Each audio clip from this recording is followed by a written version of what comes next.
my own life now. My body, my choices. Napakalalim nito.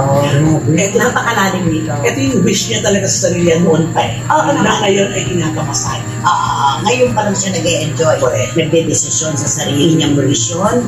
Walang pumipigil sa kanya. Kaya pag sinabi niya yan, I feel like I'm in control of my own life now.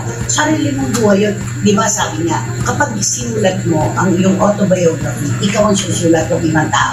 O ibang utak o ibang kamay. Totoo. Kasi buhay mo yan eh. Ba't mo pamamando sa ibang tao? Correct. Alam mo yung tutok at bit ng buhay mo. Mismo. Di ba? Ikaw, ano sa palagay mo ibig sabihin niya?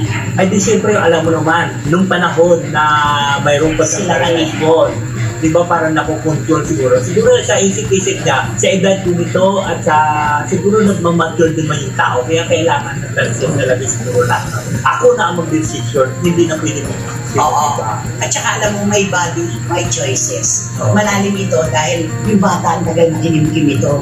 May isang dekada. Parang ngayon niya lang nakita ang ganda pala mabuhay ng ikaw ang din. At saka, may mundo pa pala pagkatapos ng Daniel Padilla. Ayun, yun, diba? Yun yun.